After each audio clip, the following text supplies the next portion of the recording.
अब से हम लोग एक न्यू सेशन स्टार्ट करने वाले हैं जिसमें क्लास 11 के अकाउंट्स के ईच एंड एवरी टॉपिक्स को कवर करेंगे। सो सबसे पहले आज के इस वीडियो में हम लोग एक क्विक ओवरव्यू लेंगे each and every chapter relating to class 11। तो देखिए दो तरीके से हम लोग अकाउंट्स को पढ़ेंगे। पहला जिसमें हम लोग फुल वीडियो के जरिए कंप्लीट टीचिंग होगा, जिसमें फुल एक्सप्लेनेशन के साथ आपको वीडियोस दिए जाएंगे, और दूसरा जिसमें शॉर्ट समरी के साथ वीडियोज कवर किए जाएंगे और ये रिविजनरी पर्पज से होगा। So let's begin our journey of accounts. Chapter one आपका इंट्रोडक्शन पार्ट है जो कि रिलेटेड है आपका अकाउंटिंग के डेफिनेशन से स्टार्ट होता है। Need for accounting, objectives of accounting, book keeping, और फिर अकाउंटिंग और अकाउंटेंसी में difference, book keeping and accounting में difference, advantages and limitations of accounting, and इसमें साथ ही साथ some qualitative characteristics of accounting होंगे। चैप्टर 2 आपका होता है जिसमें आप अकाउंटिंग के बहुत सारे टर्म्स को कवर करेंगे, जैसे एसेट क्या है, लायबिलिटीज क्या है, कैपिटल क्या होता है, इनकम क्या होता है, एक्सपेंसेस क्या होता है, ट्रांजेक्शन्स क्या होते हैं, इवेंट्स क्या होते हैं, एंड सो ऑन। बहुत सारे इसमें मतलब वेरियस अकाउंटिंग टर्म्स को कवर किया था। चैप्टर 3 की बात कर लें जहां हम लोग अकाउंटिंग प्रिंसिपल को कवर करेंगे, जैसे business entity concept, money measurement concept, cost concept, dual aspect concept, conservatism, materiality etc. ठीक है, और भी इस तरह से जो भी कॉन्सेप्ट है उसको कवर करेंगे। चैप्टर 4 आपका क्या होता है जिसमें process and bases of accounting को पढ़ेंगे, जहां बेसिकली आपका cash and accrual basis of accounting को पढ़ा जाता है कि कैश बेसिस ऑफ अकाउंटिंग क्या होता है, एक्रूअल बेसिस ऑफ अकाउंटिंग क्या होता है और इनके बीच का क्या डिफरेंसेस है। चैप्टर 5 की बात कर लें तो यहाँ पे हम अकाउंटिंग स्टैंडर्ड्स की बात करते हैं। अकाउंटिंग स्टैंडर्ड्स और इंडियन अकाउंटिंग स्टैंडर्ड्स की बात करते हैं। इसको बहुत डिटेल में नहीं पढ़ा जाता है, बट एक ओवरव्यू लिया जाता है कि अकाउंटिंग स्टैंडर्ड और इंडियन अकाउंटिंग स्टैंडर्ड क्या होता है। चैप्टर 6 में आपका क्या है, अकाउंटिंग इक्वेशंस होगा, जिसमें आपको क्या होता है ईच एंड एवरी ट्रांजेक्शंस को आपको प्रूफ करना होता है that asset is equal to liability plus capital, और इसमें हम लोग बंडल्स ऑफ क्वेश्चंस करेंगे टू क्लियर वेरियस एस्पेक्ट। हर ट्रांजेक्शन जो भी होता है उसमें एक साइड एसेट्स का होता है और एक साइड लायबिलिटी प्लस कैपिटल का होता है। या तो एसेट बढ़ेगा तो इधर घटेगा, इधर घटेगा तो उधर बढ़ेगा, इस तरह से ये पूरा इसका खेल चलता है। चैप्टर 7 ये आपका डबल एंट्री सिस्टम से रिलेटेड होता है। इसमें हम लोग 3 तरह के अकाउंट्स को पढ़ते हैं। एक होता है पर्सनल अकाउंट, दूसरा होता है रियल अकाउंट एंड तीसरा होता है नॉमिनल अकाउंट। इसको विद एग्जांपल्स पढ़ा जाता है। चैप्टर 8 क्या होता है, देखिए जैसे होता क्या है, सबसे पहले अकाउंटिंग में जो भी हम लोग ट्रांजेक्शन रिकॉर्ड करते हैं तो रिकॉर्ड करने से पहले उसका कुछ ना कुछ रॉ फॉर्म होना चाहिए। रॉ फॉर्म में आपका इनवॉइसेज होगा, बिल होगा, क्रेडिट नोट होगा, डेबिट नोट होगा, वाउचर्स वगैरह होगा, तो उनके बारे में भी हम लोग चर्चा करेंगे। चैप्टर 9 आपका रिलेटेड टू जर्नल होता है। देखिए जर्नल क्या होता है, journal is one of the basic book होता है जहां एंट्री को फर्स्ट टाइम रिकॉर्ड किया जाता है। ये आपको बताता है कि हर एंट्री के 2 एस्पेक्ट होते हैं, एक होता है डेबिट, दूसरा होता है क्रेडिट साइड। जर्नल में हम लोग सबसे पहले रूल ऑफ जर्नलाइजेशन को देखेंगे। देखिए 3 तरह के रूल होते हैं इसमें। सबसे पहले होता है पर्सनल अकाउंट का रूल जो होता है debit the receiver and credit the giver. Second होता है रियल अकाउंट जिसमें होता है debit what comes in, credit what goes out, and third होता है नॉमिनल अकाउंट जिसमें क्या करता है debit all the expenses and credit all the incomes, और इसको बोलते हैं गोल्डन रूल।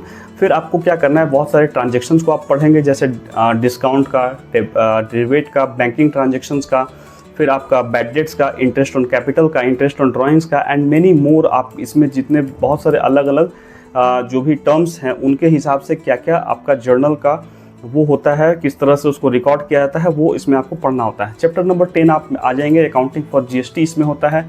ये देखिए ये एक नया टॉपिक इंट्रोड्यूस हुआ है, हाल ही के कुछ सालों में ये इंट्रोड्यूस किया गया है। इसमें 3 तरह के टैक्सेज होते हैं। एक होता है सीजीएसटी टैक्स। सीजीएसटी टैक्स होता है यानी कि सेंट्रल टैक्स हो गया, एसजीएसटी से टैक्स हो गया जो स्टेट टैक्स हो गया, और एक होता है आईजीएसटी टैक्स यानी integrated goods and service tax, जिसमें आपका सेंट्रल और स्टेट में डिवाइड होता है। ये टैक्स जो गवर्नमेंट डिसाइड करती है किस परसेंटेज पे होगा और क्या वो मतलब कि सेंट्रल को कितना मिलेगा, स्टेट को कितना मिलेगा, वो गवर्नमेंट के हिसाब से डिसाइड किया जाता है।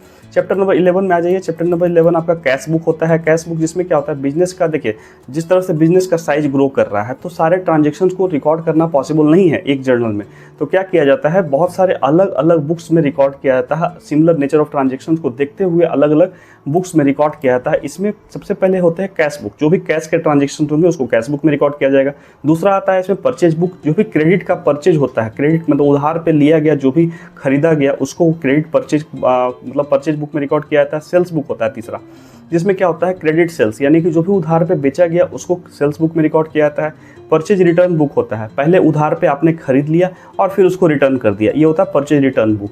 फिर होता है sales return book. Sales return book में क्या होता है, पहले आपने उधार पे बेचा और फिर कस्टमर ने उसको फिर रिटर्न कर दिया, ये होता है सेल्स रिटर्न बुक।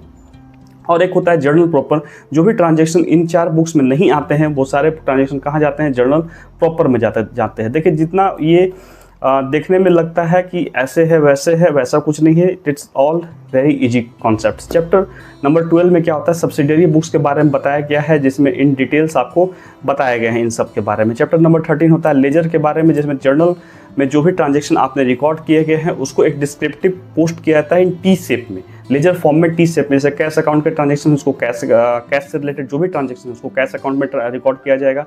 इसी तरीके से जितने भी अलग अलग, जैसे मान लेते हैं डिस्काउंट का ट्रांजेक्शन, उसको डिस्काउंट का एक लेजर बना करके उसको रिकॉर्ड किया जाता है। उसी तरीके से चैप्टर नंबर 14 होता है। चैप्टर नंबर 14 आपका ट्रायल बैलेंस एंड एरर से रिलेटेड है। ट्रायल बैलेंस क्या होता है, बेसिकली एक स्टेटमेंट है जिसमें क्या होता है कि लेजर अकाउंट्स के डेबिट एंड क्रेडिट साइड को रिकॉर्ड किया जाता है। जैसे कि कैश अकाउंट बनाया तो कैश अकाउंट का जो भी क्लोजिंग बैलेंस आएगा, और डेबिट है तो ट्रायल बैलेंस में कैश अकाउंट लिखकर डेबिट साइड लिख देंगे। एंड जब सारे ट्रांजेक्शन को रिकॉर्ड करेंगे तो ट्रायल बैलेंस और debit side and credit side जो ट्रायल बैलेंस का होगा वो मस्ट मैच करना चाहिए। ओके, तो ये आप इस तरह से देख सकते हैं किस तरह से ये आपका रिकॉर्ड होता है ट्रायल बैलेंस में। तो रेस्ट ऑफ द टॉपिक्स जो भी आपके कवर्ड किए जाएंगे वो आपके नेक्स्ट वीडियो में कवर किया जाएगा।